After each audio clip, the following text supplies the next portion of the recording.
Okay. Well, it is 4 o'clock, and we always try to start on time with these things. So, hello and welcome, everybody. My name is Steve Tarifi. I'm the Director of Training and Technical Services here at JL Audio. I'm located down in southern Florida, just a few miles north of our main headquarters in Miramar, Florida. And I'm going to be the man behind the scenes today, working on the Facebook chat and helping answer any questions that you guys may have there. But the man of the hour is going to be Mr. Rob Haynes over in Southern California. Say hello, Rob. Hello, Rob. Oh, God. Already we're starting. I'm good at following directions. What can I say? All right. So the way this is going to work is Rob's going to go through our product line today of TW1. He's going to talk all about the TW1s and the technologies we have there. If you have any questions, just drop them into the Facebook chat. Just know this, that what we're saying is being delayed slightly when you guys see it. So expect about a 15 to 20 second delay from what we say to the time that you hear it. So if we don't get to you right away, it's not that we're ignoring you. It just takes a few moments.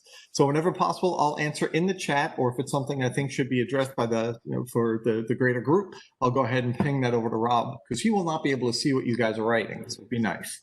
So without further ado, Rob, why don't you go ahead and take it away and start sharing your screen? All right. Thank you, Steve. And thanks for joining us, everyone. It's always exciting to be able to talk about cool products and share that information with everyone. So let me get my screen share started here. And we look good there, Steve, with the keynote. You are looking golden. I don't see your cursor anywhere, so you're in really good shape. Well, they have a new nice little orange dot to show where your cursor is. So. I guess you weren't the only one that did that, huh? Yeah, I've never made that mistake before. So hey, real quick, before you get started, I just want to let people know, normally there's 3 of us here, but today there's just 2 of us. Mr. Ferry is missing because his wife gave birth last night. So we're very happy for him. So he will be here, but if you do converse with him on a regular basis, definitely send him your congratulations on his newborn. Here with us in spirit. Absolutely. He's probably watching, actually, so I'll keep an eye out for him. Actually, it's kind of weird not having him here. And it is. It's another reason why I wanted to bring it up, because if we're a little off today, it's because he's not with us. Yeah, we'll blame him. All right. Well, thanks, everyone, again for joining. And as Steve said, this session is going to be on the TW1 subwoofers. We actually did this session a couple weeks ago, but we had a couple of glitches in the Facebook side of things, and good parts of the stream were cut out. So we're going to redo this one. We have a little more of a stable platform we're playing with today, and fingers crossed we can get through it all. And you guys can learn everything about TW1s. And kind of the goal for today's TW1 subwoofer training is we're going to talk a little bit about some of the cool features, technologies, design aspects of the TW1 line. And then really we're going to get into the philosophy of TW1 subwoofers, because I really feel this is a misunderstood subwoofer in the product lineup. So we're going to kind of talk about the initial philosophies in terms of usage, and then how to really take advantage of some of the unique aspects of TW1 and allow you to take, low frequency systems, take subwoofer systems, and really get more output out of it by going from an 8 to a 10 or 110 to 2 10s, and show how TW1 subwoofers are capable of increasing the output without really taking any more space. So that's going to be the goal of today. Of course, if you have any questions, please put those in on the Facebook chat, and Steve will respond. Or if it's something that's pretty pertinent to the training, he'll interrupt me, and we'll answer the question over the air. So I may interrupt you anyway. Well, yes. Well, and we always joke, Steve interrupts all of us, but 99.2% of the time, it's always with good information that adds to the training. And, we always joke how Steve's been at JL Audio a lot longer than us, but it's also a good thing because he has so much more insight and stories into the development of products, the history. I mean, he was there for the creation of pretty much everything in the JL Audio family. It's all me. JL Audio. Yeah, I only have 6 years next month of JL Audio, so I don't have all the stories he has. So his interruptions are always welcome. So with that said, we'll get started here on the TW1 family of subwoofers, which is the latest in the thin woofer family, or TW series as we call them. Of course, the first ones came out in, I want to say it was 2008 with the original TW5, which is now the TW5 V2, and then the TW3 family. And then in 2014, we came out with the TW1 line of subwoofers. And that's a pretty versatile lineup. We have 10-inch and 12-inch TW1 models, and both of those are available in either single 2-ohm or single 4-ohm configuration. So depending what your amplifier output potential is, Are you using one sub or two subs? Are you bridging a two channels to a mono channel? You'll have the right subwoofer configuration for whatever your amplifier may be, and to make sure you get the full output potential. Additionally, we have a full line of enclosures for the TW1 family. First, our Micro Sub and Micro Sub Plus. The Micro Sub Plus has that really cool built-in amplifier that utilizes our DCD or direct conversion class D technology, which means it takes 12 volts from essentially your battery, and that's what powers the subwoofer. There's no power supply in there to boost it up. So it's a ridiculously efficient amplifier, pretty much at the theoretical limits of efficiency. And of course, to do that, those actually do use special, if I remember correctly, 0.3 ohm drivers for those amplified models to allow high current to get those 300 or 400 watts of output that those enclosures have. Now I have to got thicker speaker wire. Oh, significantly thicker wire. I think we have what, 10 or 8 gauge wire? Yeah, something crazy. Yeah.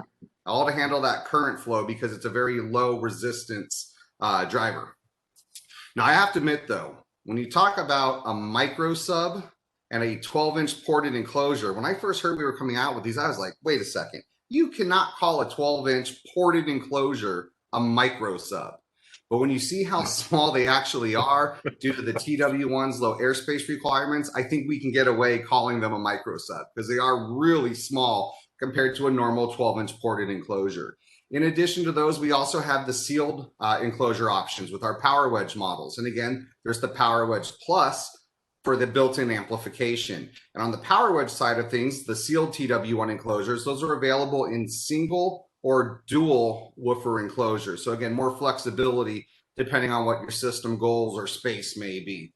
So a very versatile lineup, all built in the US. These are built in our South Florida facility in Miramar, Florida, not far from Steve, on a dedicated line for our thin woofer products. So this subwoofer line that you see here, this solely is responsible for building our TW3 and TW1 subwoofers. There's a separate area for the TW5 due to its kind of radical design and different steps needed during the production process. But these are built in the US, all fully supported. If you didn't know, just a quick backstory about JL Audio and our on-site production. Everything you see in this image was designed by our mechanical engineering team. They're the people responsible for the production side of things. So they design our lines. You can't just buy a TW1 or TW3 assembly line. We have to design them. We have to spec stuff out. We have to build them. There's no so nice if we could do that. I know. There's no support for this kind of stuff. So all the cool machined metal jigs and trays you see in the image here, such as the TW1 concentric tube that's upside down, all that stuff is designed and built in-house. We have this ridiculous machine shop with top of the line Haas, multi-bit, automated, multi-angle CNCs. And you would think they kick out nothing but cool speaker baskets and prototypes, which they do, but 90% of what they do is support for our production. It's all of the trays, the jigs, support assemblies, weights, you name it. If it's a piece on the production line that's out of metal, it was built in our machine shop. So that's a really cool thing if you guys didn't know about that. We are a very self-sufficient company. But not just the drivers, all of the enclosures for the TW1 models are built in our South Florida facility as well. Our wood shop has 3 CNC machines, computer operated. They will cut anywhere from 700 to 800 full sheets of MDF in a single week between the 3 of them. And our very talented team in production, depending on what model they're building, they will assemble, load, quality control test, package, and ship out anywhere from 700 to 900 of our wooden enclosures a week. All of our wood enclosures, other than the W0V3 models, are all assembled in our South Florida facility. And that goes for the TW1 with the Micro Sub Plus, and then the Power Wedge and Power Wedge Plus enclosures. And I think a cool thing about this is not only do we quality control all of our subwoofers at the end of production, but even the enclosures are then quality control tested. So after they're assembled, the drivers wired up and mounted to the enclosure, they run sweeps and test tones through it to make sure polarity is proper. There's no air leaks in the enclosure. There's no noises coming from the subwoofer before it gets packaged up and sent out to you. So that's a really cool aspect about that. So now that we talked about some of that cool stuff, let's get into the actual technology and design philosophies for TW1. without a doubt, the core technology for TW1 subwoofers is our concentric tube suspension. This was an idea Lucio had, and if you don't know who Lucio is, he's the L from JL Audio. He's our founder, CEO, still our chief speaker, designer.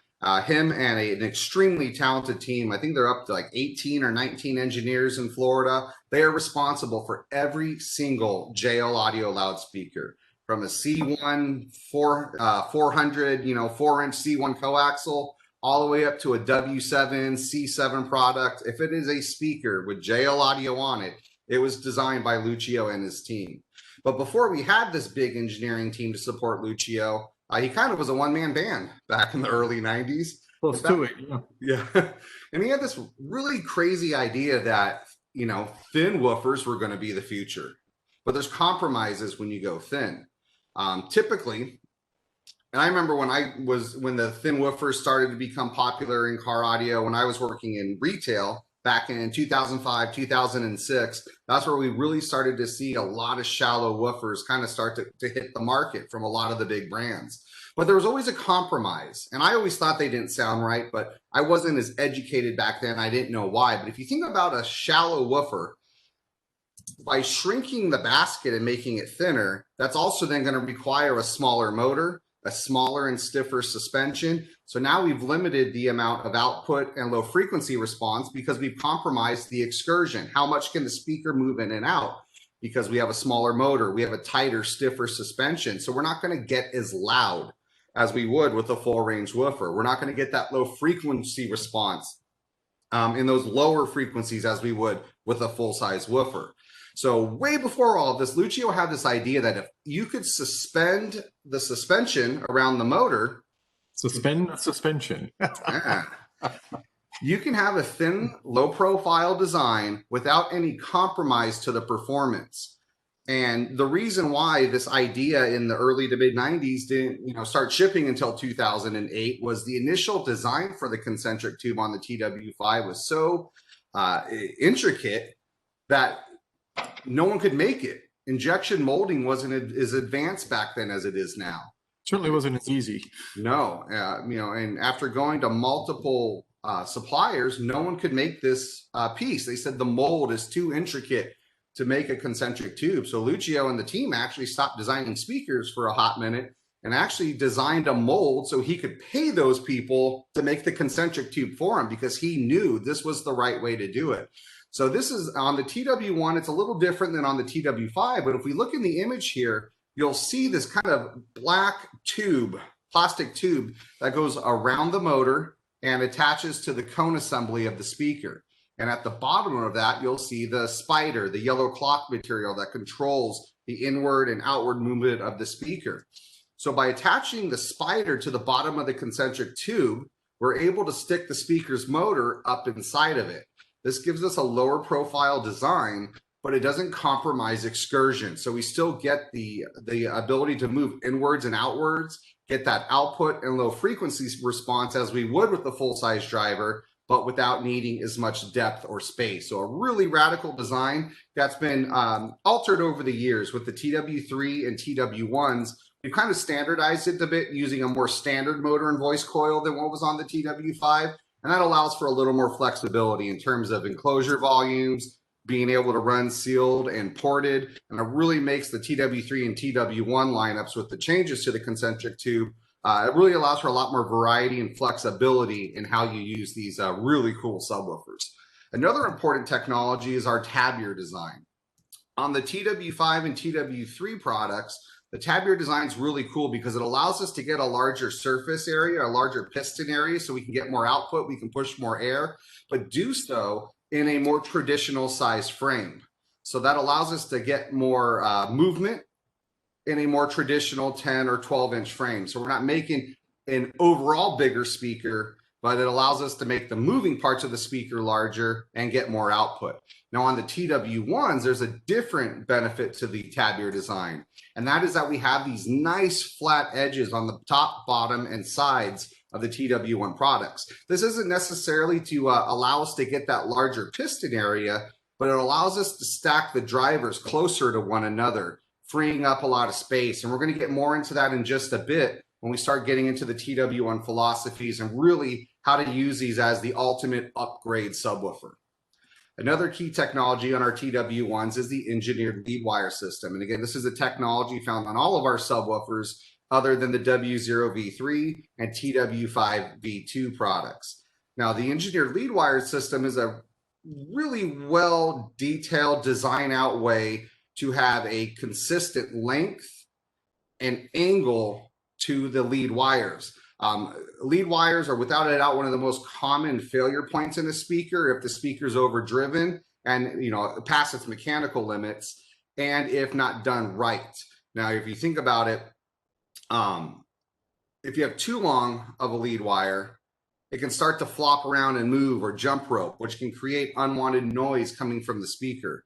By having a specific length and angle, we can control the lead wire so they're not jump roping or making unwanted sounds or movement, but they're not too short either that it's going to limit how much the speaker can move inwards and outwards. And we also take advantage on the TW1 products. If you look there on the Concentric tube, it actually has heavy molded in inserts to relieve a lot of strain for the lead wires to go into so they can then be soldered to the voice coil. Additionally, on the outside of the frame where the terminals are, those are overbuilt as well to remove strain from the contact points of the lead wire. So doesn't look like a lot, but is a very important technology that improves the reliability of the speakers, especially when they're being pushed towards their mechanical limits and to prevent any unwanted noises coming from the driver itself. Another key technology, and again, this one we discussed in depth when we did our subwoofer technology training a couple weeks back, but we're going to talk a little bit about it again here, is dynamic motor analysis, or DMA. This is a technology found on every single JL Audio speaker. All of our marine speakers, all of our subwoofers, all of our full range speakers, home subwoofers, you name it. If it's a JL Audio speaker, it has DMA. And DMA is a proprietary analysis that our engineers have come up with. So typically when you analyze a motor to figure out how it's going to behave, what's it going to do with the magnet or the voice coil, it's all done without power. So with dynamic motor analysis, the mathematical algorithm our teams come up with, it allows us to predict how the motor is going to behave, no matter how much power is being run through it, no matter what the strength of the magnetic field is as the coil moves through the motor and as the things move. So it really provides a more real world, real life view into what the motor is going to do. And by being able to know how the motor is going to behave before you can build a motor and have prototypes and testing, by knowing all this before, it frees up a lot of time for the engineers to focus on other important aspects, such as the suspension geometry, the materials that are being used. So it is a very unique way to design a motor, learn how it's going to behave under varying conditions without even having a prototype to measure. So a very unique technology that every single JL Audio speaker takes advantage of. Now, this isn't really a technology, but this is a key design philosophy or aspect for the TW1. This is one you probably don't see because the TW1's the only JL Audio subwoofer that comes shipped with a grill from the factory on them. By the way, I do not recommend taking those grills off. They are very difficult to put back on. But it's hard to get off. Very hard to get off too. A pick tool, very gently, is your friend. But if you look at this image right here, you can actually see that the surround and the cone for the TW1 is actually recessed down into the frame. And by bringing it down, it provides an extremely low profile front to the woofer. So even with the grill, we're talking about minimal amounts that the speaker is going to be extending from its surface mount on the enclosure. So if we don't have a lot of space, it allows you to get that speaker right up to against a panel or behind a seat without having to worry about damaging it. So again, a very cool design. Now, I always recommend, especially with shallow woofers, that you always run a grill, especially with TW3 and TW5s, because they have massive amounts of excursion. I remember, when the TW3 started shipping back then, as I mentioned earlier, a lot of the shallow woofers, you had compromise. They had shorter baskets, stiffer suspension, smaller motor, so they didn't move a lot. That's cool. That's how they were. So we would build enclosures behind panels or behind seats and literally put them right up against it because we didn't have to worry about that much excursion. So I remember when I was working in retail, the first TW5 we did, that was the approach that we went with. Like, oh, it's a thin woofer. It's not going to move a lot. It'll be fine where it is. Boy, was that a mistake, because the TW5 and the TW3, they have massive amounts of excursion. And if you treated it like a normal thin woofer, it would start hitting the back of the seat or the panel. So when the first batches of TW5 and TW3 defects would come back to the factory, they weren't blown voice. Right. Yeah, right. Yeah. This is defective because I clipped the snot out of it. But it wasn't the normal like blown voice coil or typical, you know, failure in the field that gets shipped back. It was actually that the voice coil formers were crushing from the speakers, hitting seats and panels, and it was causing the coil former to crush because people were not, defector, right? Yeah. People were not used to having a thin woofer that had that much excursion. So that's why I'm always a fan. You should always use a grill because it'll ensure if you could fit the speaker with a grill in there, you're not going to have to worry about crushing a voice coil or slapping the seat, which could also rub the surround and cause other potential failures as well. So on that note, real quick, Robert. Yeah. First of many, I'm sure. We're 17 minutes in and it's the first. So Rob's comment about using a grill is an important one. We're talking about TW1, so the grill already comes with it. But for any of the other shallow mount drivers that we offer, we're not just trying to sell you grills. We're really not. We're trying to make sure you have the clearance like Rob was just describing. So even if like you're a retailer and you're selling Jay a lot of your products and you're doing a shallow mount install using a TW3 or a TW5 that doesn't already have the grill, use a grill to space off that next nearest panel. And then you could remove the grill if you really want to make sure that the next nearest panel is far enough away to clear the grill. The grills are designed to allow for the full range of excursion capability of any one of the drivers. So you can pretty much be rest assured that we'll have enough clearance if the grill will fit. So it's more of a template than anything else. Of course, they look really nice and they do protect the driver too. So there's a couple other benefits. Always a plus. All right, thank you, Steve. So now let's start talking about all of these technologies and design aspects and really how to take advantage of TW1. I think TW1s are without a doubt, as I said earlier, a misunderstood line. I would say if you have room for a full-size subwoofer, so if you could do a W3 V3, if you can do other woofers where you have room for a full-size driver, that's probably going to be your best bet. While TW1s have the ability to put out a lot of output for its design philosophies and the thinness of the driver, it's not going to be the same as a full-size driver. There is going to be a little bit of compromise. So if you can go with a full-size W3 V3 or W6 or whatever that may be, that's probably going to be the right way. Where I look at taking advantage of TW1 is to get more output from more, I guess, space compromised systems. I think that's a good way to put it. So let's talk about those real quick and really how TW1 makes a fantastic upgrade option. So first of all, if we look at this TW1, I remember when I first started training on these, when I started with JL Audio, it was a newer product. So it was a big focus point when I started going out into the field and doing our trainings for our dealers. And almost every training, someone would raise their hand. Why do you call that a TW? Look at this woofer. It's not thin. It's, this deep. That's just as deep as a W1 is. Like, how do you get away calling that a thin woofer? But remember how we told you should use a TW3 with a grill? When you look at the TW3 with the grill side by side to a TW1, they're actually the same height. So now that kind of changes things up. Yes, while the TW1 is deeper in terms of the basket, it is more low profile on the front of the driver.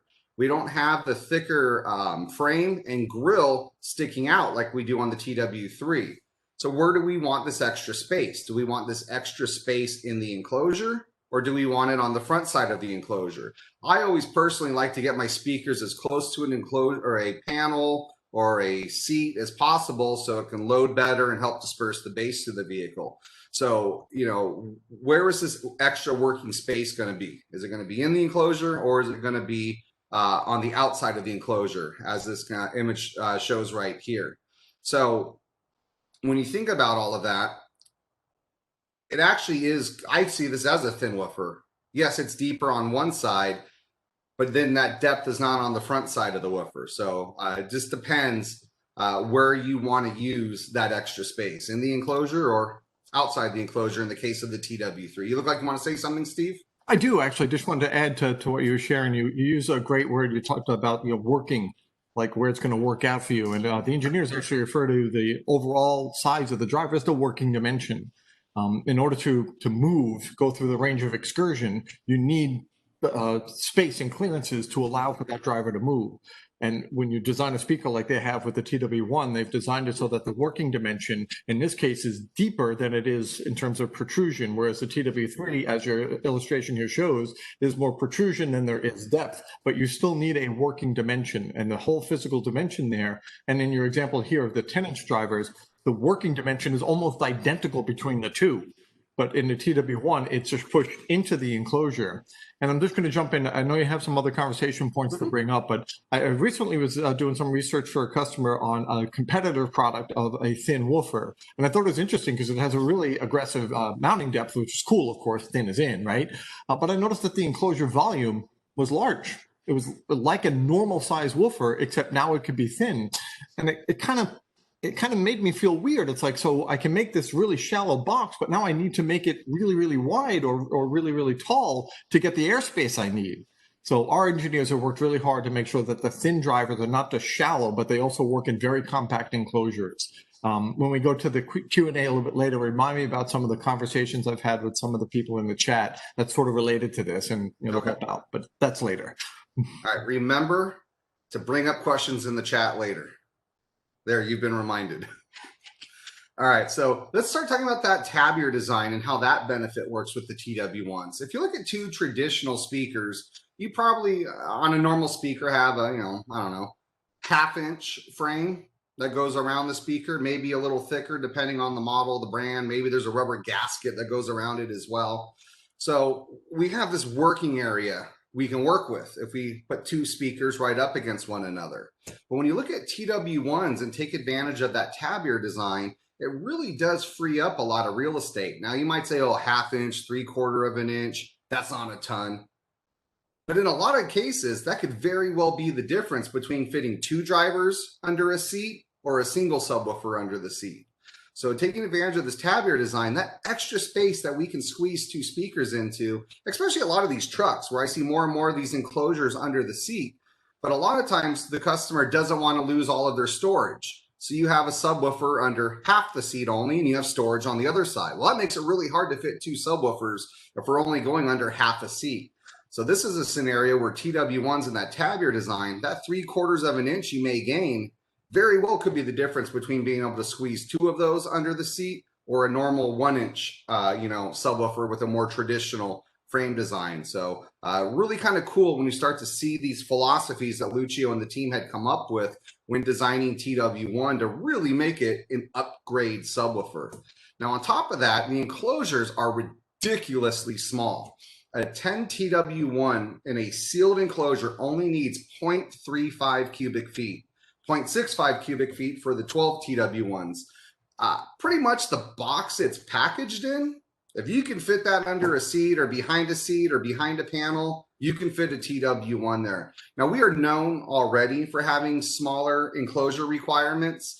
A lot of our 10s require a ½ cubic foot, where a more traditional 10 might be 3/4 to a full cube of space. So we're already known for having smaller enclosure requirements, and we've shrunk them down even more. Like Steve said, it's not just how deep the enclosure is, but making sure it doesn't need to be wide as well. We want these compact spaces to get as much bass as possible, and that's where the TW1s really shine. Likewise, we talked about the micro subs earlier. Really small requirements for a ported enclosure, 0.65 cubic feet for the 10 TW1s and 1.125 cubic feet for a 12 TW1 ported enclosure.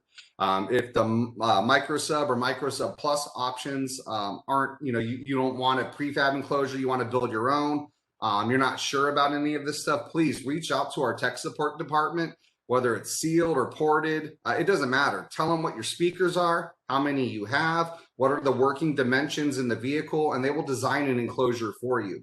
They'll provide you a cut sheet. They'll provide the expected frequency response of the enclosure. Where does it roll off at? Where are the peaks at? And they can design that for you if you're not sure how to do all of that. But really, really small enclosure requirements.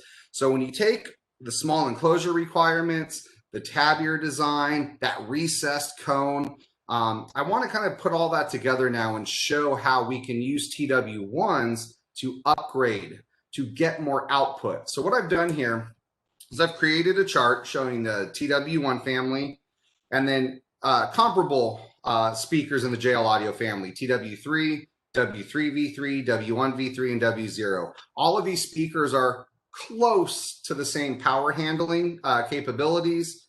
So what I want to show here is how we can upgrade with TW1. So let's take, first of all, a very common setup I see when there's not a lot of space is utilizing those amazing 8W3V3s. Now, if you look at the chart here, the 10 TW1, 0.05 cubic feet more. It's essentially the same size enclosure for a 10 TW1 against a 8W3V3. So the airspace and the size of the enclosure, the airspace needed, it's pretty much the same. So we're going to show now the improvement in displacement by moving to the TW1s. When I talk about displacement, I'm not talking, normally when you talk about displacement, you think of how much airspace in the enclosure is the driver going to take up, because you have to compensate for that when you make the enclosure. We're not talking about that type of displacement. We're talking about how much air is being displaced by the speaker. So, how large the surface area is and how far it can move in and out is going to determine displacement, or how much air the speaker has the potential to push. And that's how we hear, right? The more air molecules that hit our eardrums, the louder it's going to be. So if we have a larger surface area, if we can move up and down more, we can push more air. It's physics, baby. It's going to be louder. I'm pretty sure I stole that line from you, Steve. I've used that a number of times. You can't get around physics. If you try, it's going to make you hurt very badly.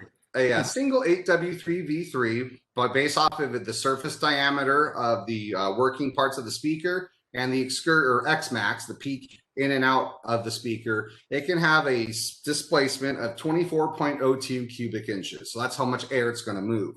When you look at a TW1 and essentially the same enclosure, naturally that driver, because of the larger cone area, is going to have a speaker displacement of 32.28 inches. That is a 34% increase in displacement that the TW1 is going to have, a 10 TW1 over an 8W3V3 in a similar, if not same, sized enclosure. So this is where you start to see the benefits of the TW1. Where we can normally shove an 8, we can now put a 10-inch driver in there with the 10 TW1 family, because the airspace requirements are the same as that 8W3V3. But because we have a larger surface area, we have more excursion potential, we're naturally going to have a louder speaker.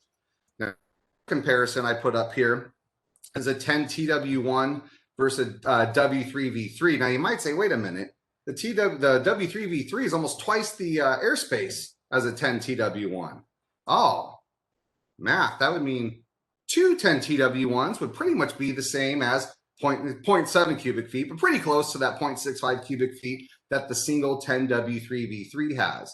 So a 10W3V3 will have a speaker displacement of 58.8 cubic inches, 2 10 TW1s, and essentially the same size enclosure is going to have a displacement of 64.56 cubic inches, almost a 10% increase in displacement by going from 110 W3V3 to 2 of the 10 TW1s. And again, if it's a really tight space, this is where the benefits of that Tavir design come into place and allow us to squeeze 2 of those TW1s where normally we would have a single, more traditional woofer. One last comparison here, 12-inch TW1 against a 10-inch W1V3. So a 10 W1V3 is going to have about a half cubic foot requirement for a sealed enclosure and have a speaker displacement of 48.2 cubic inches. A 12 TW1, a little larger, a tenth of a cube more at 0.65 cubic feet. Our tech support team recommends, plus minus 10% in terms of airspace requirements. You're going to be good. And with that 12 TW1, we're going to have 54.1 cubic inches of displacement. So a 12% increase in displacement by using that 12 TW1 over a single 10 W1V3. So when I see online a lot of times, oh, the output of the W1 V3, why would you just not use a W3? Or why are you know, yes, a full-size woofer will give you more output. But the whole idea when Lucio and the engineering team were designing TW1s was to make it an upgrade. Take that 8 so you can have a 10. Now you can get louder without having to feed more power. It doesn't draw more current. You can fit more speakers in a place where you couldn't normally fit multiple speakers before. That was the design philosophy. So, you know, yeah, TW1 is probably not a speaker for everyone. If you're all about SPL and boom, you know, you're going to need a lot of drivers. You're probably going to need a lot of space. But if you have extremely compromised space in your vehicle and you want to get as much potential bass as possible, this is where TW1 shines. The small airspace requirements, that recessed cone and surround, so we can get it right, you know, minimize that front end of the working space of the speaker. All of these, when you put it together, really makes a really cool line of speakers. And I hope there's a little more understanding behind them. You know, these are the reasons we use them in the vast majority of our stealth boxes. You know, the Jeep Wrangler stealth boxes are a prime example. Could we have made a little bit of a larger enclosure and used, say, a W1 product in there? Maybe, but aesthetically, it wouldn't perfectly blend in with the panels. It wouldn't sit perfectly on the wheel wells. So there's a lot of things when you start to look at the TW1 and how to apply it where it makes sense. It does allow you to get and increase the amount of bass in a system where you're compromised on space, where you're compromised on how many speakers you can use. And, you know, it's a really cool line, and hopefully this makes a little more sense. And don't get me wrong. If you want bass, these things do get down. I remember Eric Cole's first system in his Honda Civic before he did the Ford TW3s. He had 212 TW1s in his quarter panels, and that thing pounded on a, I think he had it on an RD 1000/1 at the time, if I remember. So don't get me wrong, these things can get down. But if you have the room for a full-size woofer, you might be able to get a little more just because of the natural characteristics of a full-size driver. But if you're compromised on space, TW1 is going to be your best friend, and it's really going to ensure you can increase displacement, increase the footprint of the system by taking advantage of all these cool technologies and design aspects that we've talked about today. So with that said, I'm done with the presentation, so I'm going to close this out, and we can go to answering any questions that may have come up. Awesome, Rob. Great job, as always. I was very busy in the chat trying to get to as many people as I can, and I kind of have a synopsis of some of the questions that came through. One that I put off to the Q&A is a comparison of like TW1, TW3, and TW5 performance. So you want to spend a few minutes and kind of talk about when you might want to consider stepping from a TW1 to TW3 to TW5? Yes. Sorry, I was just bringing Facebook up as well so I could see some of the questions. Repeat the question one more time. I'm terrible at multitasking.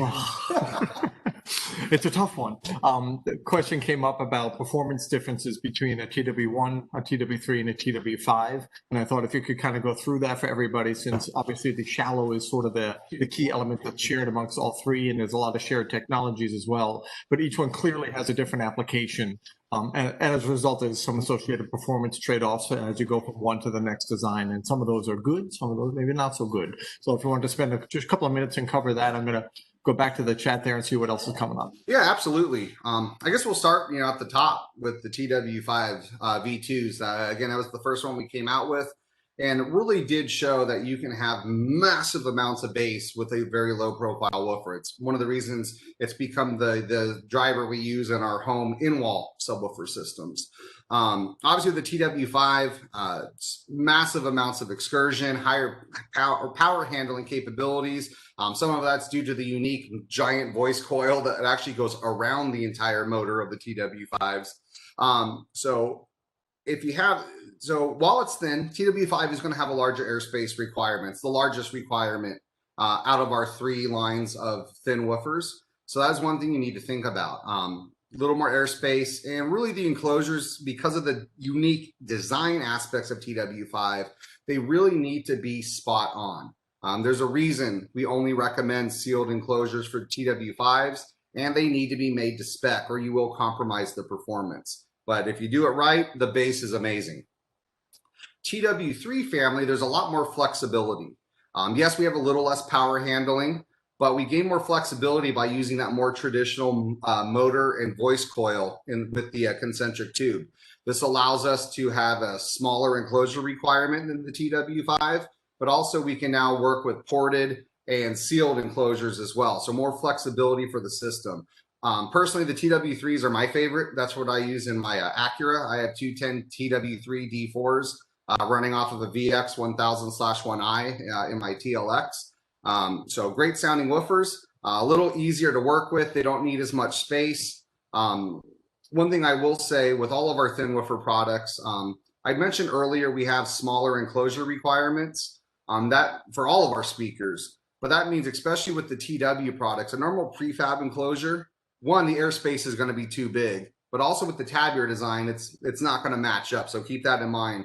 But if you're building a custom enclosure or you're using our enclosures, you have a lot more versatility with the TW3. With the TW1, as we've discussed, it's a fantastic upgrade option from an 8 or a single 10 to dual 10s, but due to it having less power and some changes to the geometry of the suspension, you're not going to have as much output as you're going to have with the TW3. The low frequency response is not going to be as good as the TW3 has. So, if you could do a TW3, that's probably the best way to go. But if you're really tight on space or you need as many drivers as possible, that's where the TW1 is really going to come into play. You're still going to get a lot of bass, but we have more potential to increase displacement going that route. So for me, the right TW product really comes down to what your dimensions are. In a perfect world, you go to your local car stereo shop and they don't just put a woofer in the car. It's designed. The subwoofer that's picked and the quantity is all about the working dimensions of the vehicle. How much space are you willing to lose to get the output that you want? There's always going to be a compromise. You can't have an SPL, 170 dB system and say, I only want to take up, X amount of space in my car. No, you're going to need big woofers and a lot of them if you want something like that. So, this is really where, for our retailers and the consumers, it's an important conversation that needs to be had. What are your expectations? What are you looking for? And how much space are you willing to lose? And when you factor all of that in, you can then choose the right subwoofer for the system, the car, and really the end goal at the end of the day. It's a beautiful segue into another trend of questions that we were getting on the Facebook chat there. There's a concern because I guess thin woofers have a reputation about not having low-end extension capability. And I tried in the chat as best I could in the short time I had to work on it to explain it. The nature of the thin woofer for our product is not necessarily going to compromise that low-end performance. Mm-hmm. Where you might notice some differences is more related to the enclosure volume. So you mentioned the physics thing earlier. That physics, we all have to play by the same rules, and physics is physics. And if you're looking for a certain amount of low-end extension, your box volume is going to determine your efficiency for a given shape or a given response curve. So as you start making the box volume smaller and smaller and smaller, you may be able to get a driver that can extend down low. It's just not going to be very loud. So Rob, as you mentioned before, if you use a multiple of TW1s, you can get that amplitude back up by having additional piston area, which is really what you want at that point, and still keep the box volume pretty small.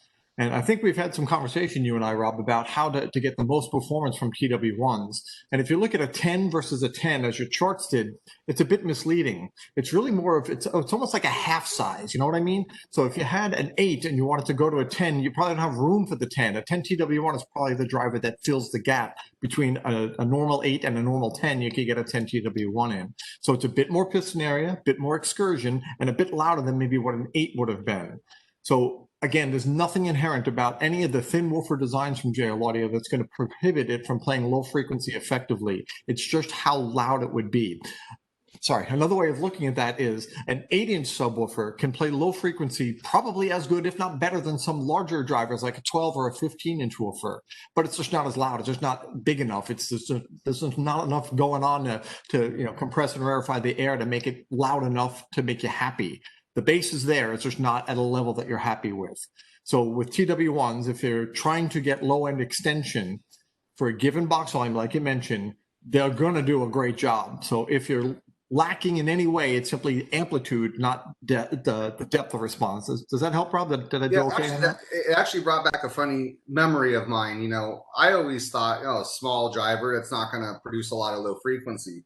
And I remember when I was working for Car Toys, one of my installers up there had a van, and he put 30 W6 8 or 36 W3 V3s in it. Love it.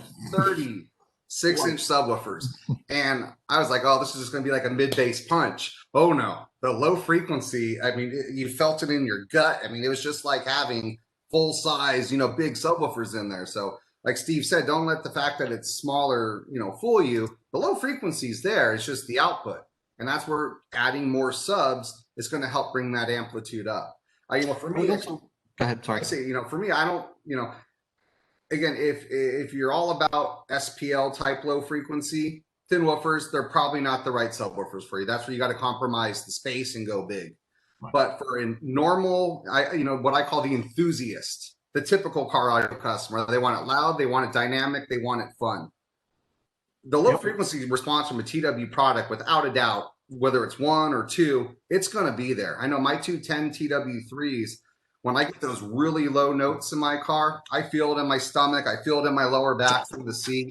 And yes, it helps when you deaden the vehicle. And, I took my factory subwoofer out and actually did an 8-inch foam ring to decouple the trunk from the cabin. So all the bass is forced into my car instead of rattling under my rear lid. But, 210 TW3s, I'm running them on 1,000 watts, but I'm a very conservative listener, and I've turned down my amplifier because I'm paranoid. Right. It is true, because I'm paranoid. If I'm that guy that blows those on overpowering them, I'll never hear the end of it from you. So, but 210 TW3s, man, my neighbors hear me coming down the street when I'm in that mood, and I don't see the compromise. And a lot of it's because of that concentric tube, as I mentioned earlier. We don't have the normal flaws of a normal thin woofer where we're shrinking the suspension and making it stiffer, a smaller motor. All of that is what compromises the low frequency, because we don't get the excursion potential. If you have the ability to look up in person at a TW product in the concentric tube, you can see how massive that spider is. There's a lot of geometry to it that allows the amount of excursion from those products. And that's really the benefit. Yes, it's thinner, but there's no compromise to the output and low frequency performance because of this technology, which is why Lucio didn't stray from it when he had this crazy idea, almost 25, 30 years ago now. Don't talk about the time.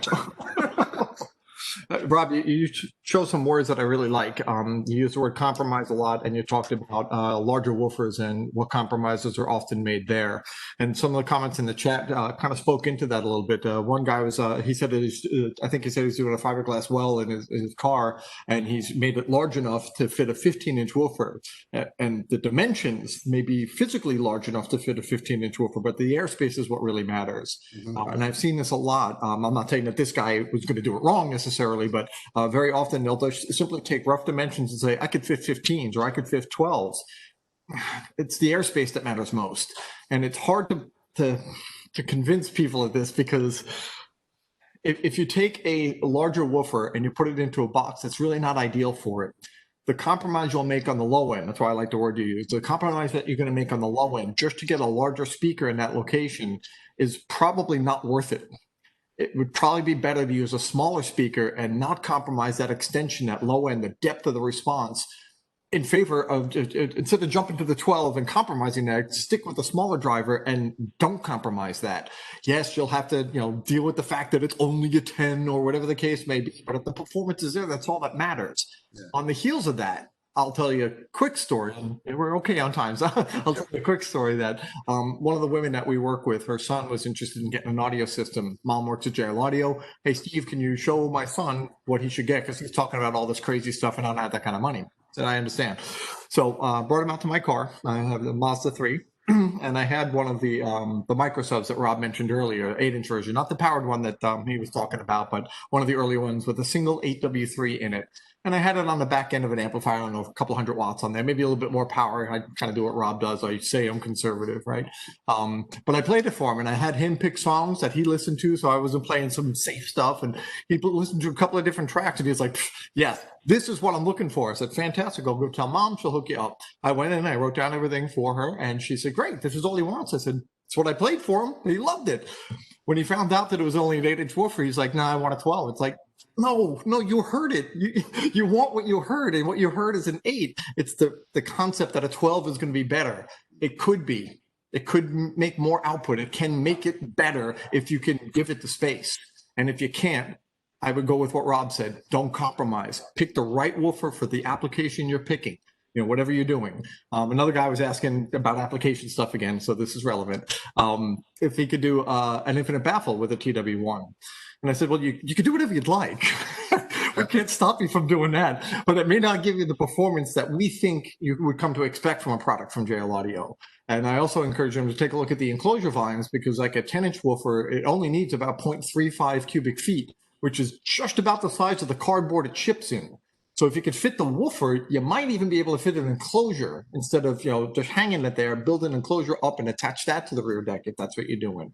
So again, we talk a lot about application-specific product, and this is a good example of that. You can do a lot of different things with the product, and sometimes it may work really well, and sometimes maybe not so well. But I will share this with you. The recommendations that we put out on our specifications, the box volume recommendations, those are there to give really, really good results in the vast majority of applications.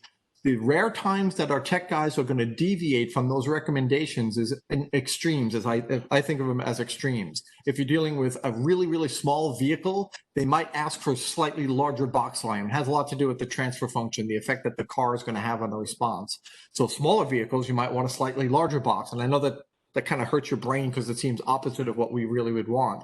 But that again goes back to Rob's comment about no compromises. And in a larger vehicle, like an SUV or something like that, a smaller box tends to sound better. Even though you may have more space, it may work better in a smaller box. But those are extremes. For the vast majority of vehicles, what we put on our spec sheet is the box we really want you to use. And when I was a younger man, we used to look at a reference manual, which basically had a bunch of different enclosure volumes and gave you a whole bunch of different options of what would perform really, really well. Well, it's been a long time and we got tired of killing trees, but our tech guys are really skillful at finding out how much airspace you have and what options are going to give you great performance without compromise in the airspace you have. And they'll take into consideration the dimensions of the driver and the space that you have to put it in, down firing under a seat or pressed up against the back seat or anything. They're really good, and they'll give you, our goal is to make sure you get great performance, and we have a bunch of different products, and the TW1 is a good one for certain applications, but maybe not all applications. So sorry for the rant, but I thought that it covered a whole bunch of what was in the chat. So no, I love what you say. Like, you could do whatever you want, but you know, that doesn't mean you're going to get the right performance. It reminds me of some of the, since we're talking about thin woofers, our home side, the IWS, our in-wall subwoofer systems, the way we recommend those be installed, there's a reason for it. It's to prevent rattles in the wall. The driver's height from the floor loads the room a specific way. So I remember when we would have customers call and say, well, can I mount it 10 inches higher? It's like, yeah, you can, but don't complain when the performance isn't great. Don't complain when the boards, your drywall's rattling, because it's all, everything is, you know, we talk in a lot of our trainings, and you mentioned it, Steve, it's application specific. And a lot of times that even comes down to the installation. It's not just the speaker, but how it's going to be installed and how that affects the performance of the product as well. So, you know, straying may lead to bad results. And to that end, one thing that I always recommend to our retailers, I love that microsub. You brought it up earlier for the powered ones.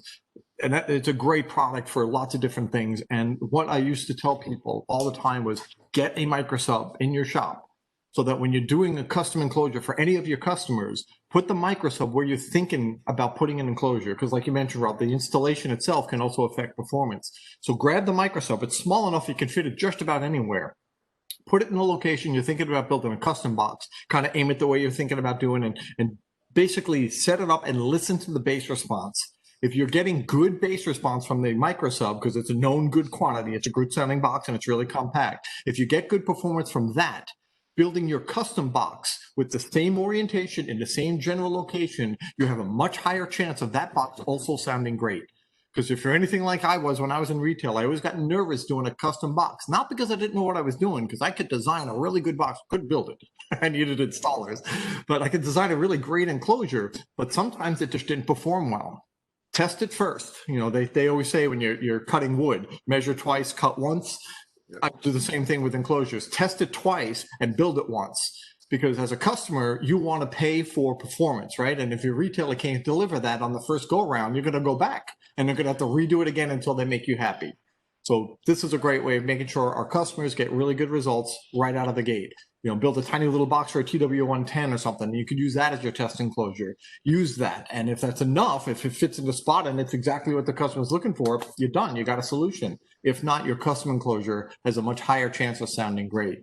And Rob, you brought up some really great examples of what people have done with some are very application specific products. I'll share with you some of the comments that I've seen. I've seen people say that, hey, can I use the Chevy box in a Ford? Yeah, you could. It won't bolt in and it may not sound very good, but you could lay it on the back seat and it'll play. You know, the in-wall subwoofers, we've seen people screw them into the studs when it's supposed to float for the TW5 version. And then they complain it doesn't sound good. And then when they do the proper installation, now it whistles because I got holes in the box. And they send it in for warranty. It's like, no, no, don't do that. So anyway, sorry.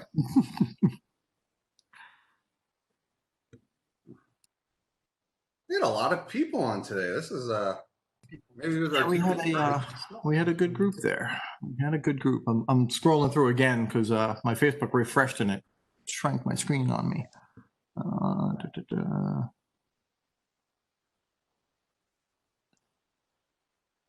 There's too many questions here for me to scroll through. Yeah, there's a lot. Facebook doesn't organize them in a chronological order, so it's like a hodgepodge of. No, and it's even worse than that because when I did replies, I tried to reply to the person so they knew that I answered them, and it breaks it up, so it's a mess. I thought I was doing good. Kerry Lai was saying that they prefer boxes built by the manufacturer, and that's a really good point. I know what we do, and I think most quality competitors are doing the same thing, that when they offer a prepackaged solution with their product, they're going to do their best to make sure that it not only is going to sound good, it's going to be reliable too. That may be different on the spec sheet itself. So very often you'll look at the spec sheet and look at a prefab enclosure and the numbers don't track. Ours almost always will track very, very close. The only time you'll see some variation will be when, if we're really close to a dimension that allows us to maximize the cuts of wood, we might make some small changes there, but oftentimes you'll also notice there's additional fill material put in here or there to make sure that the performance is there. So yeah, I'm with you, Kerry. I agree that, you know, the prefab stuff tends to do really well from the manufacturer. That's not to say, and Rob, you did touch on this, that's not to say that a prefab box with one of our woofers will always perform well. That's not always the case. A generic prefab box can often sound very good, but you probably get better results from a manufacturer-specific prefab enclosure. So whether it's us or one of our competitors, you know, just be mindful of that. Yeah, I think, you know, obviously custom enclosures that, you know, they look a lot cooler a lot of the time compared to a prefab. You know, I love ours. They're compact. You got the beautiful JL Audio embroidery on that, you know, thick carpet. But if you think about it, I mean, buying an enclosure designed by the same people that built the speaker, you're not going to find something better. And we showed some of the pictures of our production earlier. If you ever have the opportunity to go on a tour of our facility and you get to watch these enclosures, you know, how they're built, the amount of bracing, even in micro sub for the 8W3V3, the CP108s and 208s, the amount of internal bracing in those enclosures. You know, one of the things our team does for quality control, take them up onto a ladder and drop them onto their corners to try to break the enclosure. And, you know, what we want to see is the actual wood to break, not the adhesive points. I mean, so you're getting a rock solid enclosure that is built in-house, designed by the people that designed the speaker. And when you do it at the same time, I think that's, you were there for this, Steve, but the CP108, you know, when the reason why that's such a special enclosure is when the engineering team was designing the 8W3V3, they were designing the enclosure with it. So they made a change to the driver. They would listen to it and make the appropriate change for the enclosure. So you had these two products that were being made at the same time for one another. And absolutely. That's really that's why it's so magical. It's, you know, it's we chose the name Microsub as a throwback to a product that we made many, many years ago. And there was a quote that one of the car audio magazines said about the Microsub. I think they called it the mouse that roared. It's so compact, but it delivered so much performance. And like Rob was just saying, the 8W3, when we were engineering the new version of that, we developed the enclosure, the ported enclosure at the same time, so that any changes that we made to one, either the woofer or the enclosure, we went back and matched it to make sure the performance was there. And we do listen to them. And a lot of companies may say that, but I'm telling you, we do. Our engineers are always jumping in and out of the cars. They measure everything. They send it over to the tech guys for us to you know, test and evaluate. You know, we're very hands-on with this stuff, and the engineering team is a big part of that. So I know there's other companies that make really good products. I'm just telling you from the inside what goes into some of these products is truly amazing. And the best thing is, once we can, if you are in the South Florida area, you know, come by and take a look at the factory. And I think after that, you'll see what we're talking about, without a doubt. And if you get a chance, listen to the CP108 and you'll hear what we're talking about. There was a comment that came in. Let me see if I can scroll and find it. Jim was asking about any benefit of measuring resonant frequency in the vehicle before designing the enclosure. There may or may not be. What I would do there is I'd measure a known quantity first. So you, like, again, I'm going to harp on a prefab box. In this case, maybe not the CP108, but maybe a small box for a small seal box for a woofer, and see the change in resonance from the prefabbed enclosure or the, you know, the small, easy to measure enclosure, and see what changes when you put it in the vehicle. It's that what's known as the vehicle's transfer function. It's that transfer function that you're really trying to address. In very general terms, very, very general terms, a smaller vehicle is going to have a rise of energy at a higher frequency. So it's going to taper off the low frequency a bit more rapidly. So a larger box will bring back some of that low end response and not have as much energy up high. So the larger box in a smaller vehicle tends to sound smoother. Conversely, in a larger vehicle, it's going to accentuate the low frequencies a lot more, and the upper end is going to sound a bit lacking. So when it comes time to couple the sub to the door speakers, a smaller enclosure that pushes some of that energy to that higher frequency, you know, the 60 to 80 hertz region, oftentimes will sound better, and you won't lose the low end response because the vehicle's kind of helping you out there anyway. So what Jim is talking about is that the vehicle is a very important part of the equation when it comes to enclosure design. And a little plug for the JL Audio stuff. Stealth boxes are developed exactly that way, where we know what to expect from a normal enclosure, and we measure the vehicle to make sure that what we're putting in is going to match that as well as is possible, tucking into those little tiny spots and making sure we get the low end and the transitional frequencies exactly the way we want them. Great question, by the way, Jim. Did see a question from Benjamin asking if there was a topic at hand or if we can get into the marine lineup. We are talking about the TW. Well, now it's Q&A, it's kind of open forum, but getting into the marine product and family, it's a rather long conversation. Oh yeah. If you on the JL Audio Facebook page, if you go to videos, a couple of videos back, you'll find on there a marine product overview, and then an in-depth M6 and M3 speaker training that we did a couple months back. So if you want to check those out, they're under the videos, as well as all of the other trainings we've done since really we've not been allowed to go anywhere. It's funny how that works out, huh? Yeah. So, like Rob mentioned, technically we're done with our planned content, and I'm really digging this kind of conversation. I love talking about applications and how to get great performance. And you know, Rob, if you're willing, I'm willing to hang out for a little while longer. You know, if the chat continues the way it's been going, I'm happy to answer whatever we reasonably can. Not going to solve all the world's problems in the next 20 minutes or so, but we'll do whatever we can. So Brian Greenwood, man after my heart, he remembered that article about the mouse that roared, and he dated himself and me at the same time. That's how old I am. So. How long have you been working with Jim and Lucio again? Working or employed? So I first met them. I met Manville back in 1989. And 6 months later or so, I actually got my job at Speaker Warehouse, which was owned by Jim and Lou, the J&L from JL Audio. So June of 1990 is when I started. So I'm at just over 30 years. I've been working with them. Long time. 25 plus on the JL audio side. Yeah, so I often kid around, and my retail friends will know what I mean when I say this. I served 5 years in retail, and it's not easy to do retail, and I killing it every day. It's my hat's off to you. I was a store manager. I worked in sales, and then I was a store manager for a couple of years, working with some great installers. And I did about 5 years there, and then I started working tech support at JL Audio and got involved in the training and did some international sales, and here I am. Love it. It's a great company. They take really good care of the people.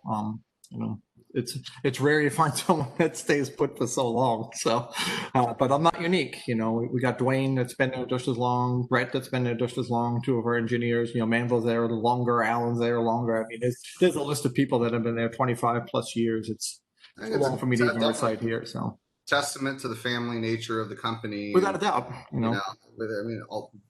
vast majority of the people are 5, 10, 15 plus years. Even if you go to our production team, we have hundreds of people in production, and a lot of them have not only been there for years, but they perfect attendance and utmost dedication and loyalty to the JL Audio brand. And it all starts at the top. And that's one of the things I first noticed when I started with JL Audio, coming from some other companies, that it was just a different vibe. It's a family feel. It's a company of enthusiasts that, yes, we care about our brand, but we care about audio. We care about putting out the best possible performance and systems. And, it all starts at the top, and it definitely filters its way down. So it's really cool to see something I'm proud to be a part of. I have no intention of leaving. I might be the next you. Hope so. 30 years from now telling that story. So a couple of things came through it. I wanted to touch on each one of them. Brad was asking about doing a factory tour, because we can't do that right now. And I think that's an interesting idea. We actually have talked about doing like a video factory tour. I'll be honest, I haven't been to the office in a while, so I think I need to do a couple of tours to learn what's going on there right now. So that might be interesting, Brad. And I'm not going to say we're going to be able to do that, but it is something we've talked about. And if we can pull it off, I'd like to, because it's hard to get a lot of people down here. It's also not easy for a lot of you to get down to South Florida, even in the best of times. So I like what you said there. Brian apparently served 18 months at Circuit City, for those that remember that. So he is an oldie. And Jeffrey Hall, I guess his last name is, he asked about a benefit to a trunk Stealthbox style versus the back seats, firing backs, and things like that.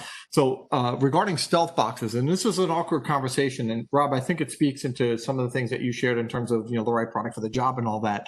Stealth boxes, by the nature of their name, they're intended to blend in and disappear, right? We have often found that there's great cases that we could build a stealth box, like in a side panel of a trunk or something like that, or some creative things in a sedan. And what we found is nobody buys them. They're just not interested in them. What that tends to be a better situation for a stealth box isn't so much the application, but the style of vehicle.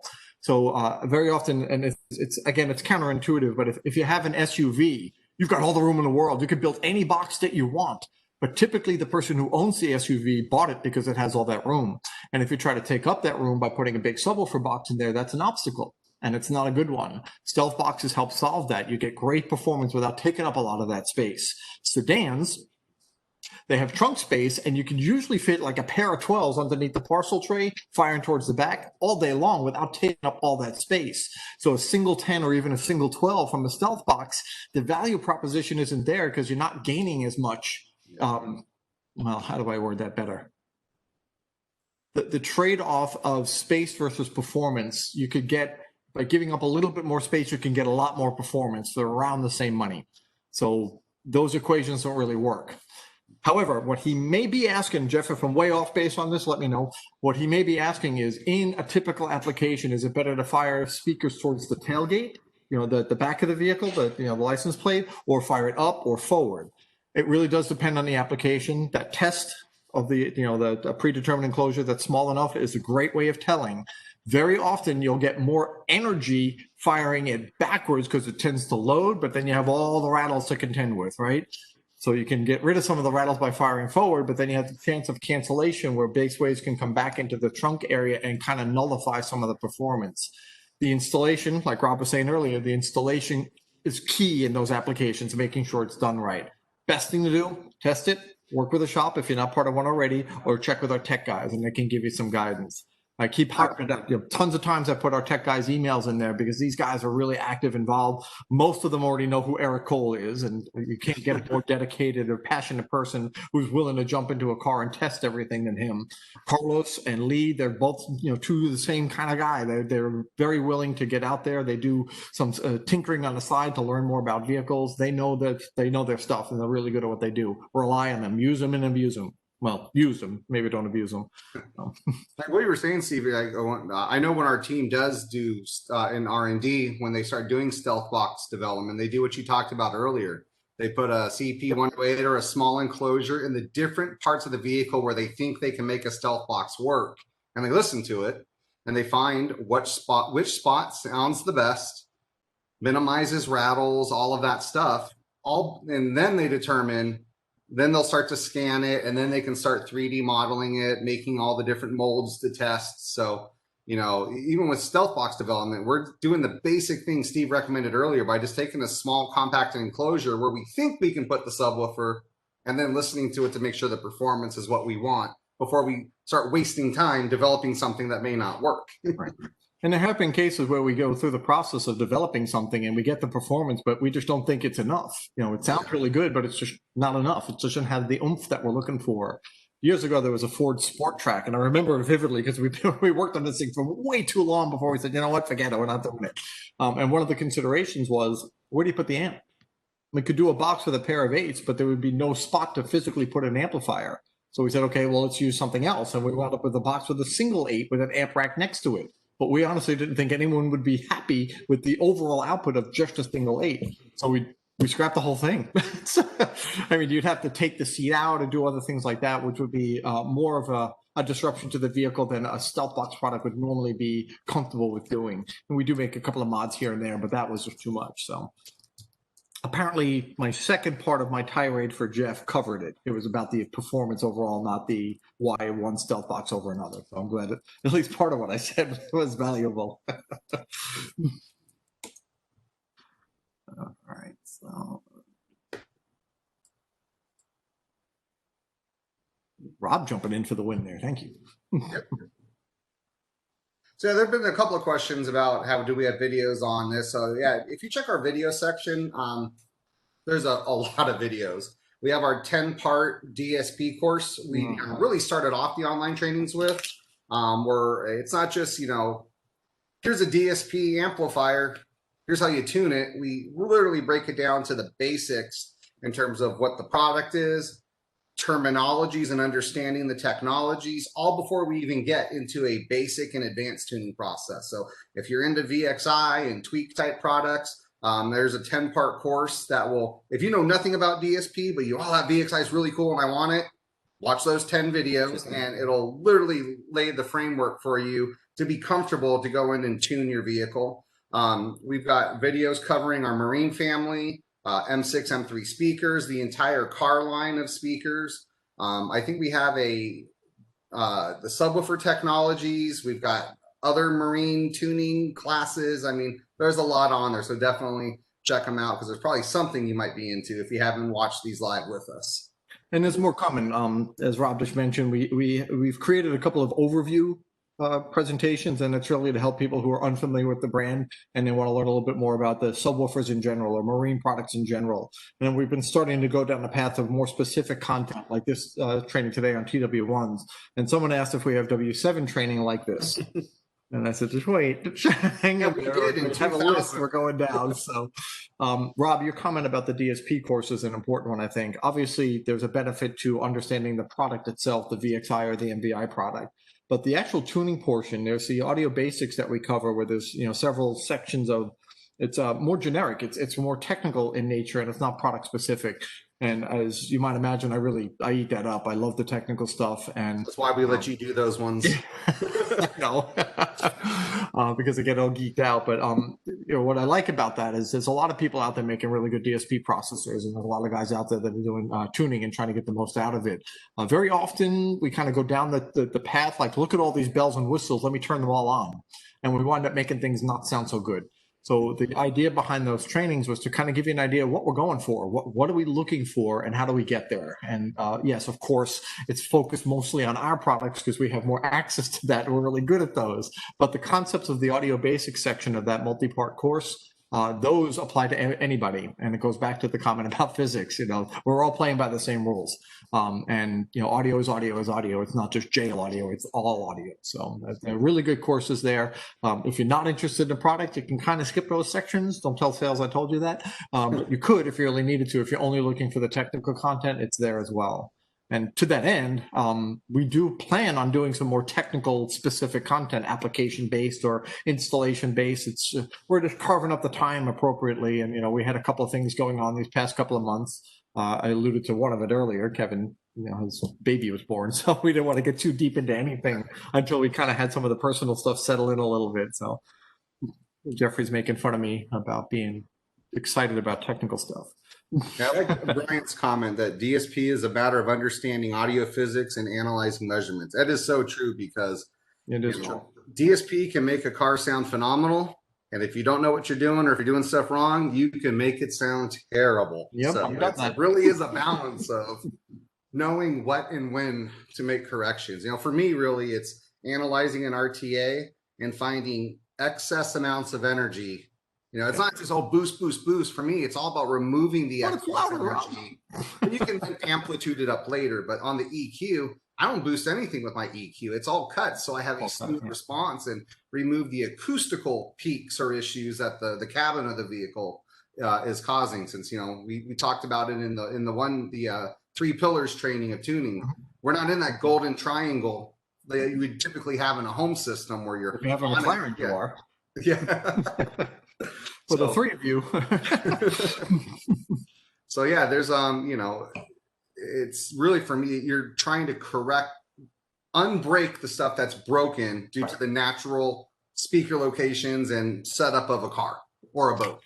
To that end, actually, Rob, there was some comments in, I'm not sure if it was the Jail for Life page or where it was, but there were some comments about the guy was setting up a system and he was wondering if the delay values that he used were too much. And it's real hard for us to say because we don't know the vehicle.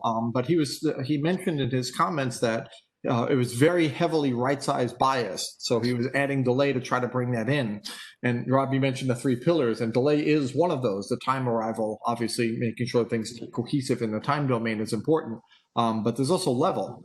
And if you have 2 speakers that are even equal distance and one is louder, you're going to think that everything's coming from that louder one. So it's not just a matter of throwing some delay on what seems to be coming first, right? It's also about adjusting the level to make sure things are equal in level and equal in time. It's a bit of an oversimplification, but it is. Yeah, if you delay that one farther away, the closer one's still louder because as sound travels. Right. We cover that in the School of Sound. As distance doubles, it's a 6 dB loss. In a perfect world. In a perfect world, yes. Yes, I know there's reflections and other things, but a passenger side speaker, if it arrives at the same time, it's still traveling in a lot of vehicles almost twice the length as the driver speaker. So it's going to be, you're still going to have that louder driver speaker because it's closer proximity. I don't know if it was you that was with me, Rob, but we in one of the conference rooms at JL Audio, we were just playing around, kind of. Yes, it was you. Okay. Yes. So what we did was we took a couple of coaxial speakers and put them in boxes like home speaker just for testing, and we set them up on a table and we marked where they were and their angle with a piece of tape, and then we measured whatever the distance was from where the person was sitting. We doubled that and we moved one of those speakers further back.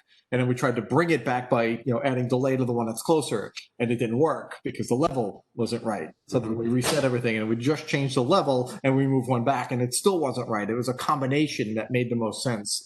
And when we start doing more of those style trainings, I think that's another thing that we should revisit and kind of, talk about that. Now, it's so hard because talking about the way something sounds is so difficult. I'd rather do that in person if we could, and when we can, we certainly will. But if you're bored and you got a couple of speakers sitting around, try it. Have a DSP processor, just play around with it. Benjamin said something in there that I had to laugh. He said something about reading white papers. Read? Come on! If there's not a video, no one wants to do it. So we'll do something with a video to try to bring the content of a white paper to life if we could. And then Brian kind of explained that he spent 15 years doing design and install of pro audio systems. And I like the way he's thinking, because there's certain things that are done in that environment that we haven't really seen in the car. And I like what you're talking about in terms of analysis and whatnot. So good on you, Brian. So, and Benjamin's talking about timing and intensity. So yep, that's exactly what we're talking about there. Cool stuff. So that's really where, all of this stuff with tuning, we're having some sort of measurement device is key. Yeah. How do I know where my levels are the same? Well, you can see that with an RTA or FFT. Right. Or, there's a great track on the Sheffield Labs disc, the 3 voices track, where my voice is playing out of the left speaker, my voice is out of the center. Adjust your levels. I always recommend that you cut the driver's side, don't boost the passenger. Right. Lower the louder speaker until the center voice is perfectly in the center, and the left voice is perfectly left, and the right voice is perfectly right. And you don't really need an RTA for that. You can use your ears, and sometimes I have an RTA, I have a center, my levels are the same. My one of my ears is compromised a little bit. My soundstage, even though my levels are the same, it's still a little to the left. My bookshelves in front of me right here are equal distant, and I had to actually lower the left side to move my soundstage to the middle of my desk. So wait, you actually listen to it? Yes. It's going to annoy me when the sound's coming out of my computer instead of right in front of me, when I'm literally smack dab in the middle of these nice speakers. Now, it's an interesting point, though, Rob, that very often we become slaves to the measurement tool, and the only real measurement tool that matters in the end is what you actually hear. So they get you in the ballpark, and then so you mentioned tools, and I just want to spend a moment real quick, and people got to go. I get it. But some of the tools that you can use to do system tuning, the most basic tool that you can use to get you really close is a tape measure. If you're worried about arrival times and things like that, you can use a tape measure. Our software allows you to put that dimension in, and it'll figure out the delay. But there's plenty of calculators online if you need help with that. Our tech guys or myself, any one of us can kind of guide you towards what the equivalent would be to kind of take care of that. And you mentioned an RTA. An RTA, for those that don't know, it's a real-time analyzer, and it's a way of analyzing the frequency content of a given signal. Don't worry too much about the details of that. And it is sometimes an expensive piece of test gear, but it doesn't have to be. There are plenty of very inexpensive, and in some cases free apps that allow your phone, your iPhone or even an Android phone.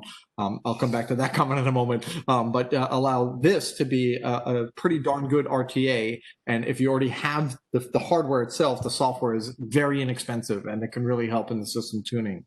So my kind of snide comment about Android is not meant to disparage the platform, but because it's so open, there's lots of different microphones that they're using as opposed to the iPhone, which is fairly consistent. And since the software written for the iPhone can predict that microphone better, they tend to be a little bit more stable or easier to make a recommendation. On Android, there's plenty of options, but you got to find one that's going to work well with your particular device. So yes, you could do it on both. We have just found it's a little bit easier to make that recommendation on an iPhone. And I also happen to like them more. So, but the measurement is key. It's absolutely key to get you in the ballpark. But that last bit, like Rob was just saying with his bookshelf speakers there on his desk, that last bit of listening to it, just because an RTA tells you that they seem to be right, just because a tape measure seems to imply the distance is done correctly, just because the measurement devices, the electronics behind it seem to be correct. If it doesn't sound good, it's wrong. It's just wrong. The goal with a lot of system tuning, in this man's opinion, is to get you so close in the ballpark that you can sit down and make some final adjustments to make that flavor, that seasoning, that sounds really good, sound really good. Target curves and things like that they're never going to be perfect ever. Each vehicle, every application is going to present a little bit differently. If I took Rob's bookshelf speakers and put them here on my desk, I'd have to retune them. I couldn't take his file and do it. Here. Each one is going to be a little bit different. And Benjamin, who's done this a lot, he knows this. He's seen that, he's probably working with similar speakers in many of these different venues, but each time he's got to set it up. And when he's done with the measurements, he has to go in and listen to it to make those final adjustments. That's the magic of tuning. All the back end stuff, I take arrows for this, but I tend to simplify it. And if you're struggling getting a car to sound good, start over. Create a new preset if you can, write down the values if you need to, start over and get rid of things that may be screwing you up. If you think it's a time-related issue, get rid of the time-related issues. Just look at frequency then. And once you get that, then start adding some things. But when we try to do all of it at the same time, invariably we make mistakes. So step by step, be methodical, be predictable, so you can go back. Additionally, if you need help, you could say, well, I did this, then I did this, then I did this, instead of saying, well, I tuned it and it doesn't sound good. Well, how did you tune it? What steps did you do? What order did you do it? So Benjamin made a comment there. He said that he designed like this great cone, like that perfect triangle type thing. I imagine. I didn't read all the comments, but he said that he thought he figured it all out, and then he realized that the research had already been done. But what's great about that is that science. That science that we could repeat the process and wind up with a similar result. And that's the predictable nature of measurement allows us to do that. The unpredictable nature of the variances that each vehicle may present, that's a little bit harder. And yes, there's ways to get you even closer, but ultimately, again, it's the hearing. If it doesn't sound good when you're done, something's not right, because it should sound good when you're done. That's the goal. Jeffrey likes the rabbit holes.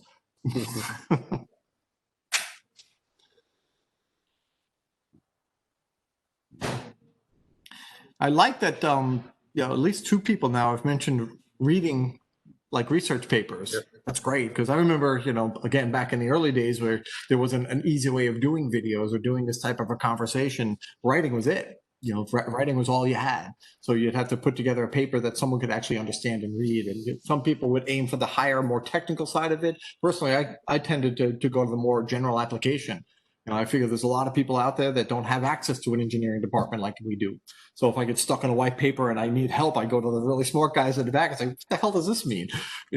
Very often, our market, we got consumers, we got pros, we got all these different people that may be at all different levels. And I figure if we can do a really good job at the meat of all of that, not explaining every single tiny little detail, but we're go right in the middle where general knowledge is probably covered. Let's talk about some more heady concepts and how we can get through. I like that. And if we do that as a video, I think it's even better. So Brian just brought up REW, and it's a free measurement software for both PC and Mac. And I just downloaded the new beta version of that today. It's great. I love it.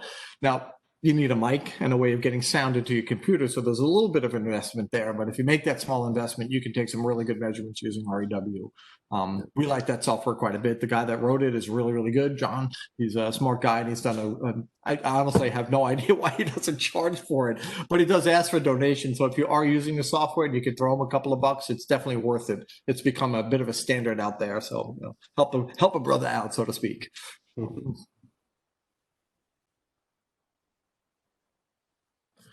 What do you think, Rob? Oh, it looks like the chat has slowed down, so I think we call it. I think so too. So my last little bit here, and I try to say this at each one of the trainings, let us know what you're looking for. You guys did a really good job of that today in the chat. Obviously some more tech stuff, some more product specific things like W7, maybe some more on the marine stuff, some C1 through C7 product. And we definitely are road mapping all of that stuff. So watch this space.